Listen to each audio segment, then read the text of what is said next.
and I'm pretty sure this is episode 3. Burn them all, or is it a family rebuilt? It's burn them all, right? Hello, Internet! Naren, thank you for the Welcome membership. to Game Theory and page 20 of our final FNAF timeline. This is getting ridiculous. Last time we covered William Afton's rise as a serial killer. Yep. How the loss of his young son in 1983 caused him to make one fateful promise that would ultimately serve as his driving force for decades. I will put you back together. Fueled by grief and obsession, Afton would lose himself in work and drinks. One night in a fit of rage, he lashes out against Henry's young daughter Charlie, his first murder. This moment becomes the first domino to fall in a long sequence of events that ultimately destroys William's life and the lives of those around him. That one murder gives Afton a taste for blood, resulting in the deaths of 10 more children across 2 different pizzerias. Those children go on to possess animatronics, giving Afton his first exposure to Remnant and the potential solution for bringing his son back to life. The Remnant, I guess, is another term for the remaining soul of the murdered child, which gets absorbed into the metal of the animatronic, because that's where he stuffed the kids.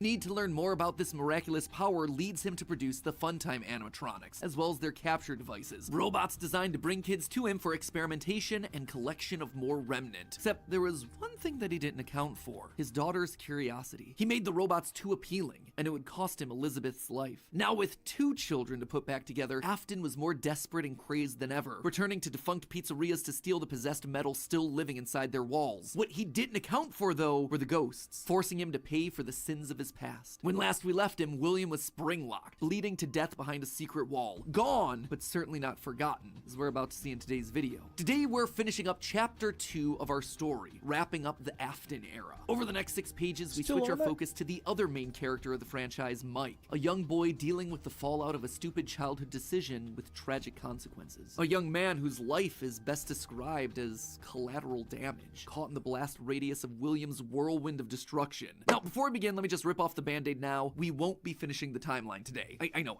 I'm sorry, I wanted to, but covering FNAF VR, AR, and Security Breach wound up taking me an additional 9 pages of script. And I've already made you wait long enough for this part, so I just had to make the executive call to break this one up into 2. Don't worry, that part is already written, it is already recorded, it is just in the process of being edited. It is a hefty episode. So mark it on your calendar, that one's actually going to be going live on March 25th. It's also coming complete with a live talk back where we go back over everything from the past couple episodes, as well as having ourselves some very special guests. So overall, that one should be a lot of fun. Fair warning though, the conclusions we've reached that solve Security Breach, whew, they are controversial. I feel good about them. Like, I think that we've locked in on a lot of the answers I gotta go here. pee-pee. I gotta go pee-pee. I gotta go pee-pee. I gotta go pee-pee. I gotta go pee-pee.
I returned from the war.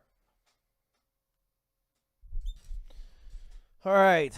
Okay. Come on. Part 3, baby. Part 3. Burn them all. here, but oh, they're gonna raise a lot of discussion. Let's just say that you're either gonna love that episode or hate it. I don't really think there's gonna be much in between on that one. Anyway, without any I peed faster, bitch. Okay, well, Big J, I was using a swipe plus bidet. So, you know, it's not about rushing it for me because I enjoy my time on the toilet because I go to ass.cleaning and I have a nice old bidet. Further ado, let's cover a chunk of the timeline that's a lot less controversial. Let's meet Mike. Mike! William's still... Yeah, while peeing, okay? What I do is I let the water go right through my...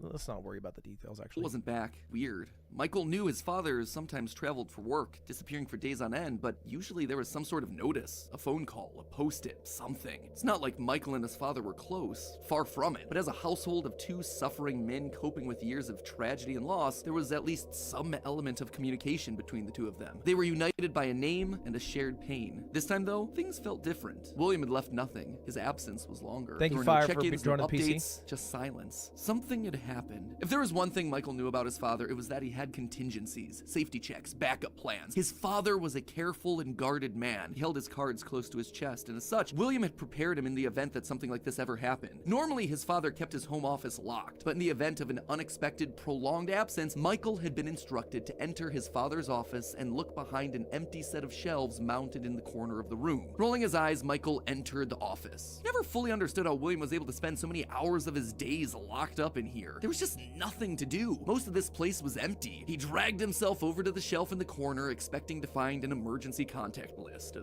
family safety deposit box. But what he actually found there was completely unexpected. Father, it's me, Michael.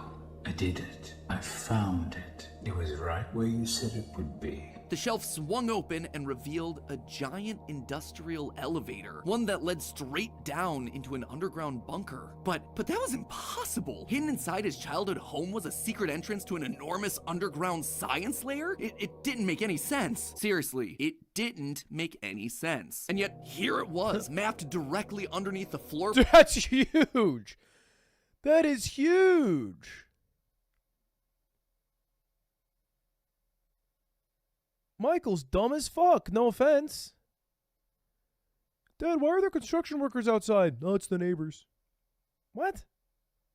Plan of the house that he'd grown up in, lost his brother in, been tortured in. Michael thought that he'd known his father, a prideful, sad, angry man with petty everyday problems, but clearly he'd been living with a stranger Robert, this thank you for the entire membership. time. His father had secrets. Suddenly, the days of William being locked inside of his office made sense. He'd been here the entire time. Where was here, though? Was this Circus Baby's entertainment and rentals? The Circus Baby restaurant always did seem to be a deeply personal project for father, a failure of his that cut unusually deep, especially after that first location had to be closed prematurely due to the gas leaks. After that day, father really did seem to change, to lose himself even more in his work. Clearly, the entrance he had found was some sort of secret back way into the facility, one that required crawling through vents to navigate. His father had been working here, but in secret. Why? And that's when he found her. At the end of the facility, Circus Baby, his father's pride and joy. Except something was different about her. She wasn't like the others. The way she talked, the stories she told. This wasn't just a robot. She was alive somehow. And not only was she alive, she also felt familiar. There is something bad inside of me. I'm broken. I can't be fixed. Will you help me?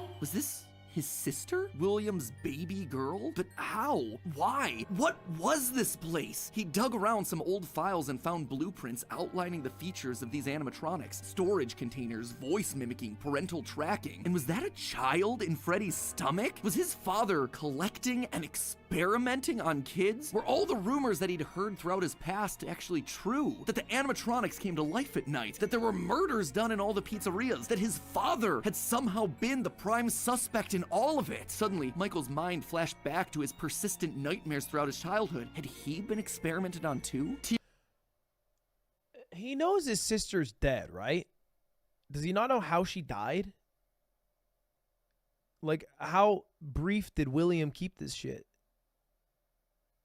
Dude, she's fucking gone. I don't know where she is. All right. Tears stung in his eyes as anger, Fear and confusion filled his body. His father's secrets were pouring out. William wasn't just a lame, overworked father. He was a monster, toying with life itself. True, Suddenly, everything clicked. He frantically looked around the room, blinking human heads on poles staring back at him. Green eyes, his sister. Blue eyes, his brother. Closed eyes, his mom. All just staring, expectantly. These were meant to be human. William was working down here trying to make believable humans, literally rebuilding the family that they had both lost. The small little girl robots with their British accents roaming the hallways of this underground facility suddenly took on a whole new context. Hello in there. Ew. Is this the same person?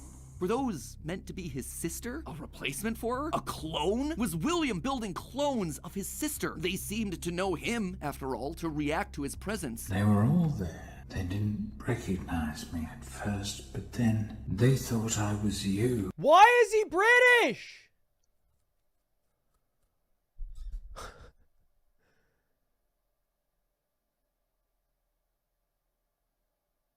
It doesn't make any fucking sense.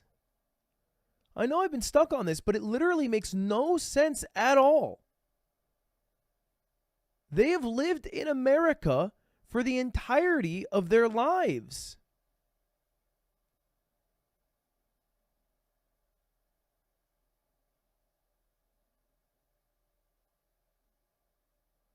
It doesn't make any damn sense.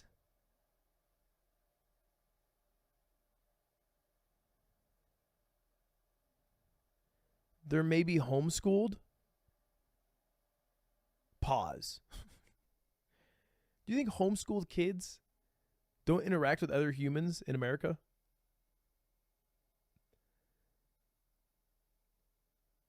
We literally saw a scene where Mike was hanging out with his other friends. Do you know how much you would get fucking clowned if you were hanging out with your friends in America and you spoke in a British accent and you were from America? You would not have had friends.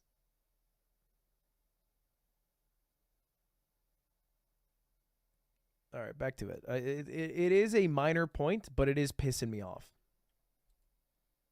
He always did have a bit of a resemblance to his father. Michael's mind reeled as the reality of his world crumbled to dust. No, he had to get them out of there. If this really was his sister, heck, if any of these things were human, souls, whatever remnant of the humans that they once were, they needed to be rescued. They always put us back inside. There's nowhere for us to hide here. Led by the voice of Circus Baby, he marched through the now empty halls of the Funtime Auditorium. He would lead them. He would protect them. And finally, he would be able to forgive himself for the killing of his brother so many years.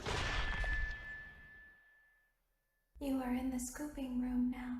What the fuck is a scooping? The scooper only hurts for a moment. What's getting scooped? Scooper? That violent extraction arm? Michael had seen that one in the pile of blueprints. Something about heat rendering the magical silver metal inside useless. In reality, prior to getting himself spring-locked and put behind the wall, William's methods had become increasingly sophisticated, with a mechanized arm that could infuse new bodies with a soul. William could finally give and take away life. The only thing he needed were the bodies. But William wasn't the only one looking for bodies, as Michael was about to learn. But if we looked like you, then we could hide.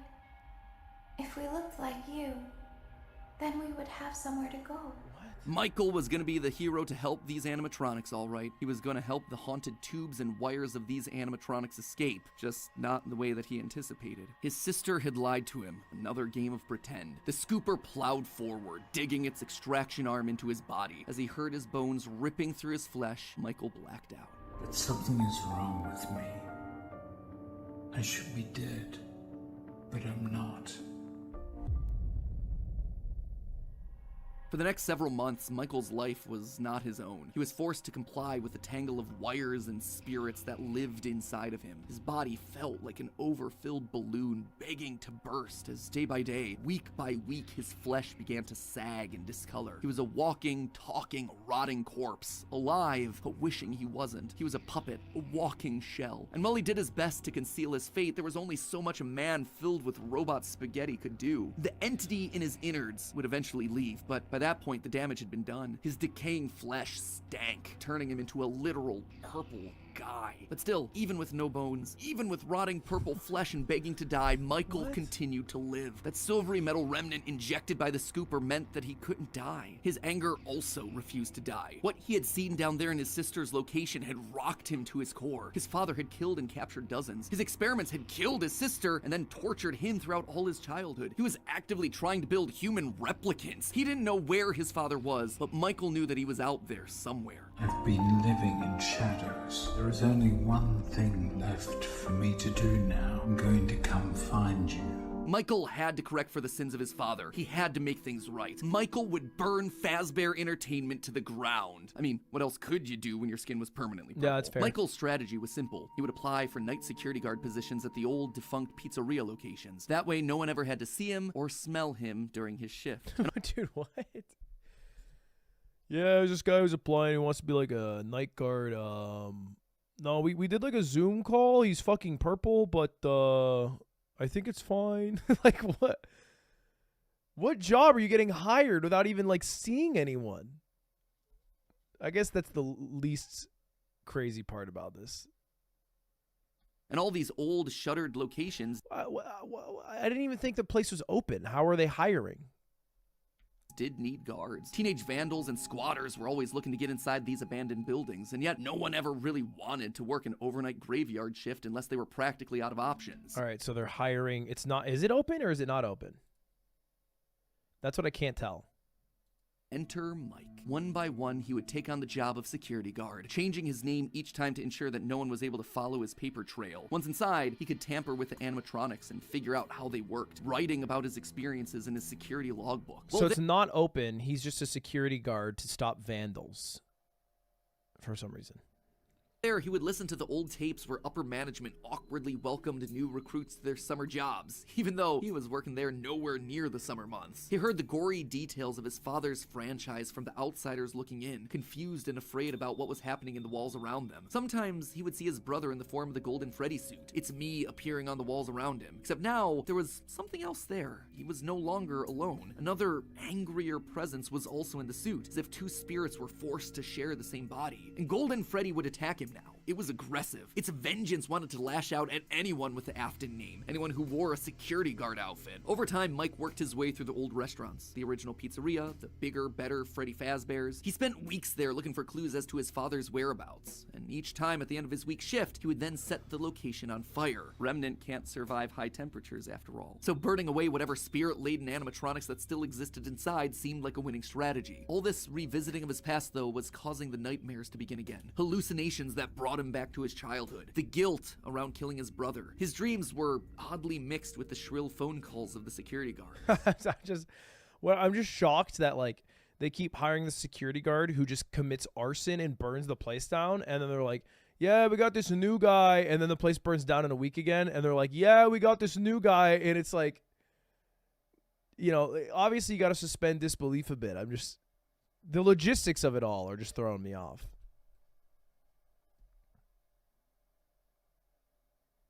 I know he uses a different name. It just, you know, I would start to get suspicious when my second location catches on fire. But it would all be worth it in the end. The goal was to eventually stumble across the one location, the one job that would finally reunite him with his father. Little did Mike know that that day would come sooner than he expected. 2023, an advertisement came across Mike's TV. Fazbear Frights, a new horror attraction inspired by the awful crimes that occurred around Freddy Fazbear's Pizza so many years ago. It made Mike sick. People looking to make a quick buck off the tragedy of others, off his own family. This wasn't a joke or entertainment. Regardless, he had to be a part of it. If this team was combing through his family's history, they might stumble across something that could be useful. And if his father was truly still alive as he suspected, there would be no way that he wouldn't show up here. Maybe finally this could be the final chapter in his family's marathon of tragedy. Mike applied for the job and was immediately handed the keys. Years of doing this had taught him that security guards rarely receive thorough security checks. They also liked how creepy Mike looked. They thought it was a costume, on theme for the job. What little they knew. Hey, glad you came back for another night. I promise it'll be a lot more interesting this time. For weeks, there was nothing. But just as Mike considered giving up, he received the call that he'd been waiting for years. You're not gonna believe this. We found one. A real one. Could this finally be him? Sure enough, there he was. William inside his iconic golden Bonnie springlock suit, only now it was green and decaying with age. And there they were, a small family of broken men finally reunited. It's been a long time, Dad. Mike had always struggled with the phantoms of his past haunting him, but now all the animatronics he'd encountered over the past months hopping from pizzeria to pizzeria suddenly sprang to life, their burned faces haunting him as he tried to keep track of his father on the cameras. It would seem that William's mere presence had put the spirits on high alert. Ultimately, they were harmless, more annoying than anything else, but there was one that felt different from the others. The gold one bear. that was No, more than just Fred a mere Bear. Fred Bear. phantom. Fred The Bear. security puppet. If he looked at the cameras at just the right moment, he could see it floating there through the halls. He could even see its reflection in the water pooled on the ground. It would seem like he wasn't the only one there on a mission. While he was dealing with Springtrap, Michael assumed that this one was likely dealing with the spirits of this place, finally setting them to rest. Hopefully this means a happier day for all of us, Mike thought to himself. And in that moment, he felt the air around him release, like pressure being let out of a bottle. The building sighed, as if 5 spirits had finally been allowed to move on. He had the sense that his brother was a part of them. He rigged the wiring inside the building to misfire, and the dry, desiccated walls erupted in flames. It is finished. Except, it was not. Somehow, through sheer force of will, Afton remained. He had survived, and Mike would need to find a new way of finishing off his father. Luckily, the solution would present itself later that year. Not from Mike, but from another victim that had been left in his father's wake. We're talking about becoming a Fazbear Entertainment franchisee. Restaurant ownership and management. Something almost anyone can do with a limited degree of success. You are now the face of the newly rebranded Freddy Fazbear's Pizza. Fazbear Entertainment as a brand had been closed for years. William had been stuck in a suit and a wall. The only person who legally could bring the franchise back was Henry, but he'd largely pulled out of the franchise around the time of his father's disappearance. Something was up. Surely this had to be some kind of a trick, right? Mike, doing what he did best, applied for a franchise and immediately got the job. There was just one thing out of the ordinary. Paragraph 4. If you are playing this tape, that means that not only have you been checking outside at the end of every shift, as you were instructed to do, but also that you have found something that meets the criteria of your special obligations under paragraph 4. No, Dude, it's crazy he's purple. I'm sorry. It's crazy he's like purple and like basically undying or like an undead. And he's just purple. And he's just like, yeah, I'm purple. I've been purple for like a decade and I've worked at like 8 different Freddy's. Like, he's just and he's got no bones. It's so weird. employment contract he'd ever signed required him to keep special lookout for independently moving animatronics outside the restaurant. Now he knew something was up here. Henry was luring them all back. Rather than trying to go to them, like Mike had done for years, Henry was doing the opposite. He was putting them all under the same roof. He was finishing them off for good. Mike knew this wasn't meant to be a restaurant. It was meant to be a prison, a containment vessel, a locked box meant to trap them all in so they could finally end the madness. It took a few nights, but eventually everyone was there. His father, the puppet, the robot spaghetti that had once violated his body, and his sister, now hopeless. Father, the puppet, the robot spaghetti that had once violated his body, and What a sentence. What a sentence. The robot spaghetti that violated his body. The fucking robot spaghetti. The Fazgoo. That's crazy. Okay. And they just showed up. Because I guess, okay. All right. What we found out, look, is that, like, although we're watching this story unfold from the perspective of the Aftons, there's presumably a different story being written from the perspective of the murdered children. And they still are stuck in these robotic bodies with some level of consciousness. So they have their own. That's why they're fucking always in this bitch. What I'm a little confused by is the security doll. Like, why does that thing have like a consciousness? Thank you, Matthew Jones, for being a member. Like, where is that? Why is that from? Is that should I not know yet? Oh, that's Charlie. I didn't think Charlie was put in anything. I thought Charlie's daughter, or Henry's daughter, was just killed outside and just left there. his sister, now hopelessly devoted to serve the man that had once gotten her killed. It was time. He had been instructed to seal the doors and leave, but while he locked everything down, he didn't move on. If this was truly meant to be the end, if the remnant needed to be washed away, he needed to be a part of that. This is where your story ends. And to you, my brave volunteer, who somehow found this job listing not intended for you. Although there was a way out planned for you, I have a feeling that's not what you want. I have a feeling that you are right where you want to be. And to you monsters trapped in the corridors, be still and give up your spirits. They don't belong to you. For most of you, I believe there is peace and perhaps more waiting for you after the smoke clears. Although for one of you, the darkest pit of hell has opened to swallow you whole. So don't keep the devil waiting, old friend. And with that, Ooh, it was what a over. bar. The Afton legacy died with all of them trapped inside of a literal box. As the flames danced around the office, Mike, for the first time in decades, was happy. But William wasn't gone yet. Although the darkest pit of hell was open and waiting. Oh, fucking William's just like persisting. They've burned down 2 restaurants now to kill him, and you're just like, you know what? I willed me to still be here. Like, what? For him, something or someone wouldn't allow him to move on. Instead, he found himself locked in moments from his past. The pizzeria, his son's room, his underground bunker. It was as if his brain's neurons were all firing at once, overloaded, mixing and matching all his biggest fears, regrets, failures. What was this place? How did he get here? He called out into the silence.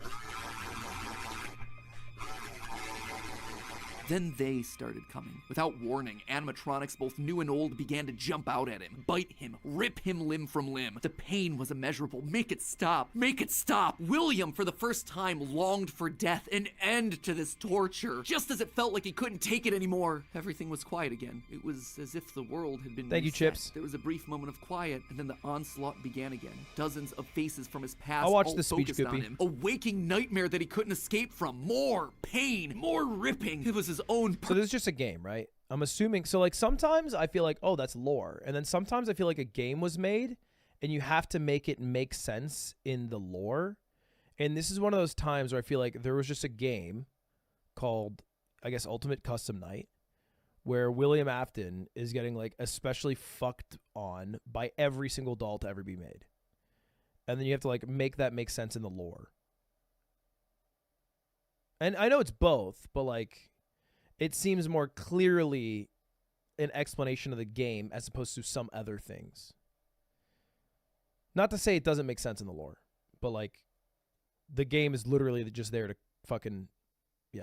Personal hell, but why? Why couldn't he just die? And then he saw them, a group of characters he never thought he'd see again. Those janky, stolen characters that had started everything. The mediocre melodies. It had all started to go wrong once they showed up. Once Henry had made them. But mixed in with their obnoxious southern drawls, William heard something else. It was barely a whisper, but he could just make out the words. He tried to release you. He tried to release us. But I'm not gonna let that happen. I will hold you here. I will keep you here. No matter how many times they burn us. That voice. He knew that voice, but from where? Greetings from the fire, and from the one you should not have killed. The one he shouldn't have killed. Cassidy. William thought back. He'd done a lot of awful things, but there was always the one that stood out. Not Charlie, his drunken act of revenge. Not Susie, his Cassidy. first true murder. No. Instead, it was the one that he had lost control with. Cassidy. The one that he had broken beyond repair for no good reason other than because he could. The one that he'd stuffed inside the golden Cassidy. bear that his partner used to wear. Cassidy. They were back, and now they were trying to punish him, to make him suffer like he'd made them suffer. It was almost like William and Cassidy's souls had been locked together, fused by a collective rage and spite, each refusing to move on. But So he always comes back because Cassidy wills it, because Cassidy wants perma revenge. Okay, great. Cassidy was so focused on taking revenge, they actually did the one thing that would be the downfall for so many others. They kept William alive. Even though fire should have destroyed the remnant that was coursing through his being, Cassidy kept William breathing, paving the way for his escape. William's will was so strong, his soul so powerful that he managed to put a part of himself inside the circuitry that housed the spring-locked suit. And there, his consciousness lay, inside a single circuit board, waiting for someone to find him and set him free. A person that no one would suspect. Okay, so a bit of a short... Whoa. His consciousness lay inside a single circuit board, waiting for someone to find him and set him free. A person that no one would suspect. Okay, so a bit of a shorter chunk, but an important... Okay. Next final one. This is our final lore dump.